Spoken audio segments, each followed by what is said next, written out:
देखो माता बहनों, यदि इस कथा को आप सुनती हो ना तो आपके श्रेष्ठ संतान हो।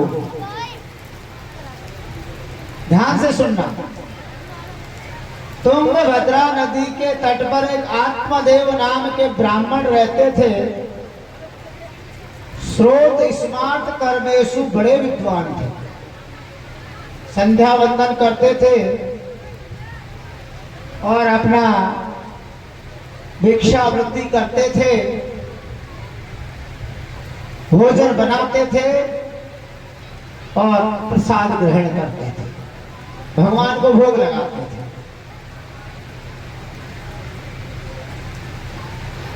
और उनकी जो पत्नी थी उनका नाम धोंदली था। लेकिन आत्मदेव जी महाराज की कोई संतान नहीं थी। संतान नहीं थी तो उन्होंने सोचा कि मेरे कोई संतान नहीं है, काफी समय बीत गया है, राजा हो और प्रजा नहीं हो तो उसका जीवन धिक्कार है, और प्रजा हो और राजा नहीं हो तो उस प्रजा का जीवन भी धिक्कार है। दिग्धनम चार पत्यस्य, और घर में बहुत सारा धन हो लेकिन पत्नी नहीं हो तो वो धन भी धिक्कार है। और धिक्कुलम संतति बिना, यदि संतति नहीं है, संतान कुल में संतति नहीं है तो उसका जीवन भी बड़ा धिक्कार हो जाता है, कुल धिक्कार हो जाता है।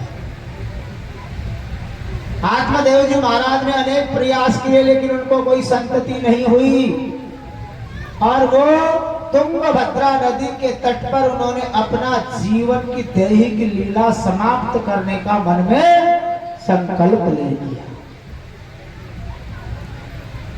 मन में जब संकल्प लिया और वो नदी के किनारे जब कूदने लगे आत्मदेव जी महाराज, उसी समय एक साधु ने कहा, रे भैया रुको। उन्होंने कहा कि तुम क्यों इसमें प्रवेश कर रहे हो? उन्होंने कहा महाराज मेरे कोई संतान नहीं है और ऐसे जीवन से तो मरना ही अच्छा है। उन्होंने कहा मरने से कोई संतान प्राप्ति थोड़ी हो जाएगी। उन्होंने कहा महाराज आप संत हो और संत के दर्शन के बाद भी संतान प्राप्ति नहीं होगी तो वो जीवन और भी ज्यादा धिक्कार हो गया। उन्होंने कहा कि तेरे तो इस जन्म में क्या 7 जन्म में भी संतान नहीं है। संत के चरणों में गिर गए आत्मदेव जी महाराज।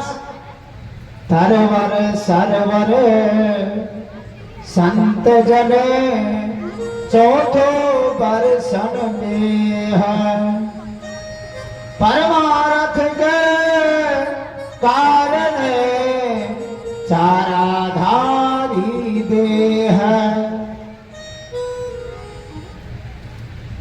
तो परमार्थ के कारण समस्त संतों ने देही धारण किए महाराज। तरवर सरवर, वृक्ष जो फल धारण करते हैं ना वो भी संसार के लिए करते हैं। सरोवर में पानी भरा होता है, अपने भोंड में पानी भरा रहता है, वो आप सब लोग ही तो काम लेते हो, संसार ही तो काम लेता है उसको। और संत और चौथे वर्षन में वर्षा हो रही वो भी संसार के कल्याण के लिए होती है। तो महाराज आपने संत हृदय धारण किया, संत शरीर धारण किया है, इसलिए मुझे संतान तो आपको देनी ही पड़ेगी। संत हृदय नवनीत सफल, संत का हृदय कोमल होता है। उसी समय एक फल उठाया उन्होंने और जाकर के कह दिया कि लो आत्मदेव, तुम्हारी पत्नी को भक्षण करा देना, तुम्हारे 90 महीने श्रेष्ठ संतान की प्राप्ति हो। आत्मदेव जी महाराज आए, लेकिन आत्मदेव जी महाराज की जो पत्नी धुंधली थी ना, वो बिल्कुल विपरीत थी। अब आत्मदेव जी कितने विद्वान थे मैंने बताया ना आपको, अब इसका विपरीत उल्टी। सुबह 10 बजे सूर्य सिर पे आ जाए ना जब, तो सूती उठा, सूती उठता है आस पड़ोस का जार घर पे बैठ जाओ। 12 बजे आए और आकर के बिना नहाई भोजन बना ले और भोजन करो। कोई शाम को 4 बजे कभी 2-4 दिन में नहा ले तो नहा ले, नहीं तो वापस 6 बजे ही सो जाओ। ऐसी थी वो धुंधली। धुंधली से आकर के आत्मदेव जी महाराज ने कहा कि इस फल का भक्षण कर जाओ, तुम्हारे संतान की प्राप्ति होगी। उन्होंने कहा ठीक है महाराज। फल को रखा तो विचार करने लगी कि ये फल यदि मैं खा जाऊंगी तो मेरे पेट में बच्चा आ जाएगा, और पेट में बच्चा आ जाएगा तो मैं भोजन कैसे करूंगी, और भोजन नहीं करूंगी तो मैं कमजोर हो जाऊंगी। क्योंकि बुरे आदमी बुरी बात सोचते हैं ना, और कमजोर हो जाऊंगी तो काउदीन नगर में आग लग गई तो सब तो जो है भग जाएंगे और मैं जल जाऊंगी, और मेरे धन को मेरी ननद ले जाएगी साथ। इस प्रकार का विचार कर रही थी।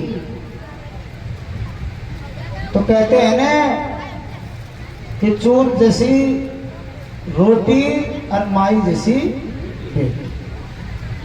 तो उसकी बहन एक, उसकी जैसी उसकी एक बहन थी, वो भी वहां उसी समय आ गई और बहन से आकर के कहा कि इतने अफसोस में कैसे हो बहना। उन्होंने कहा कि एक चिंता है, तेरे जीजा जी एक फल लेकर के आए हैं और उसका मैं भक्षण करूंगी तो मैं गर्भवती हो जाऊंगी, मैं चिंतित हूं। उनकी चिंता मत करो, इस फल को तो फेंक दो इस गाय के आगे, और मेरे संतान होने वाली है, 90 महीने में होगी, अभी मैं गर्भवती हूं, और लगभग तेरे संतान होने का टाइम आएगा, उसी समय मेरे संतान होगी, और जब मेरे संतान होगी तो मैं मेरी संतान को ला करके तुमको दे दूंगी, जो तुमको प्रसव दुख नहीं सहन करना पड़ेगा, और तुम्हारे संतान भी तुमको मिल जाएगा। धुंधली ने उस फल को अपनी गैया के आगे फेंक दिया, और उस फल के प्रभाव से वो गैया भी गर्भवती हो गई। जब 9वां महीना आया, 9वां महीना आया तो उसी समय उस गैया के एक बच्चा हुआ, और धुंधली की बहन के भी एक लड़का हो गया, और धुंधली की बहन ने उस धुंधली की बहन ने भी उस लड़का को ला करके अपनी बहन को दे दिया। वहां से आवाज लगा दी, आत्मदेव जी महाराज आ गए। उन्होंने कहा देखा कि आज तो गैया के भी बच्चा हुआ है और मेरे भी पुत्र हुआ है। तो गैया के जो बच्चा हुआ उसका शरीर तो मनुष्य के जैसा था, लेकिन उसके कान गाय के जैसे थे। यथा नाम तथा गुण, आत्मदेव जी महाराज ने उसका नाम गोकर्ण रख दिया। और जब धुंधली ने उस बच्चे को दिया महाराज की गोद में,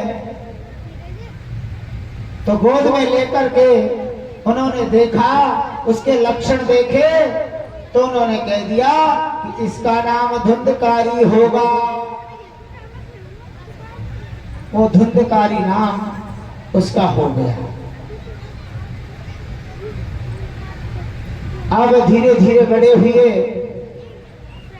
आत्मदेव जी के लक्षण पिता के, गोकर्ण जी के लक्षण पिता के जैसे थे। लेकिन वो धुंधकारी धीरे धीरे चोरी करने लग गया, मदिरा का पान करने लग गया, स्त्रियों को परेशान करने लग गया, सोने की चोरी करने लग गया, धर्म पुण्य के प्रति आड़ लगाने लग गया। पिताजी बहुत दुखी हो गए और उसकी मैया उसका जब भी कोई बुरा काम करके आता तो मैया उसकी पैरवी में खड़ी रहती। आज संसार में आप नोट कर लीजिए और आप एक मतलब इस चीज का अध्ययन भी करना है आप। और आप तो बुजुर्ग हो, सब मेरे से बहुत बड़े हो, आपने अपने जीवन का अनुभव भी देखा होगा। और माता बहनों सुन लो, एक माता जी थी, माता जी घर में, तो वो एक श्रीमान जी बोले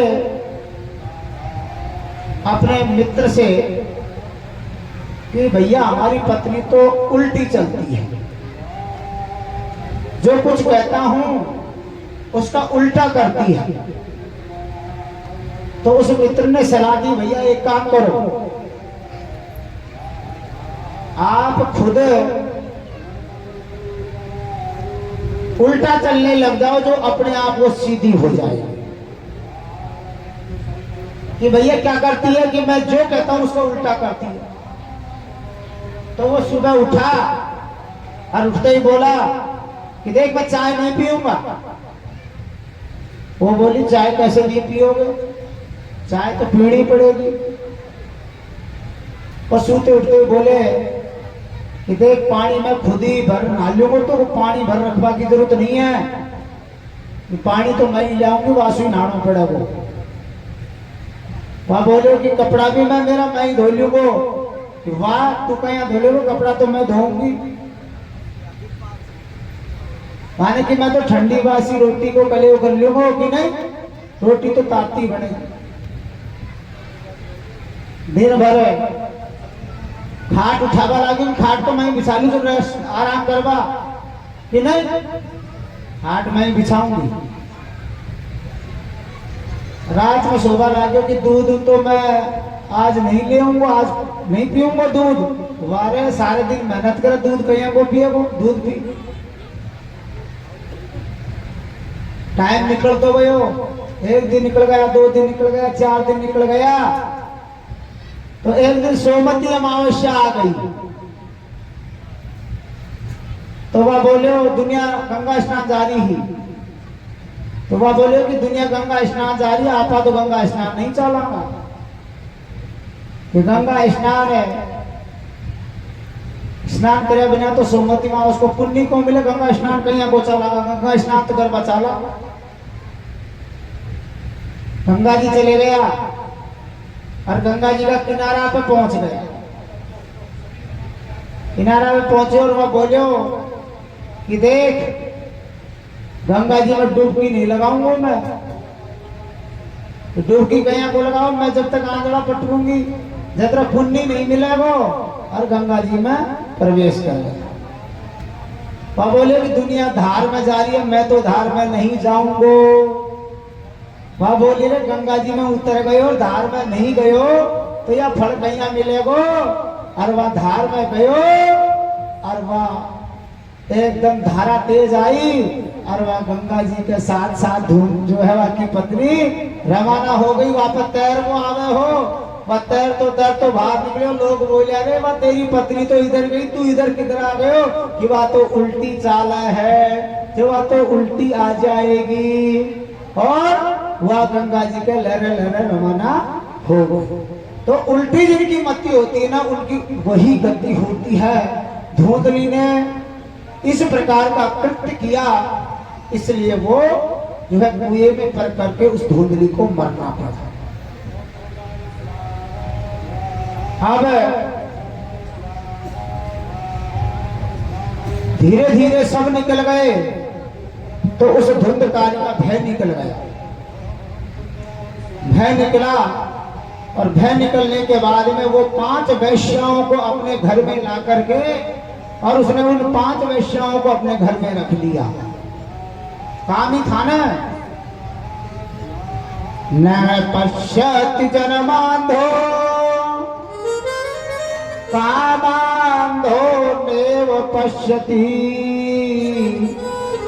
न पश्यति मधोन्मस्तो अर्थी दोषो न पश्यति। एक तो जन्म का अंधा होता है, जन्म के अंधे का तो कोई दोष ही नहीं, उसको तो दिखता नहीं।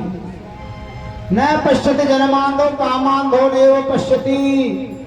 और जो है काम का अंधा होता है ना, उसको भी कुछ दिखाई नहीं देता है, उसको न तो कोई लज्जा होती है और न कोई ही शर्म होती है। और न पश्यति यौवनांधो, एक जवानी का अंधा होता है,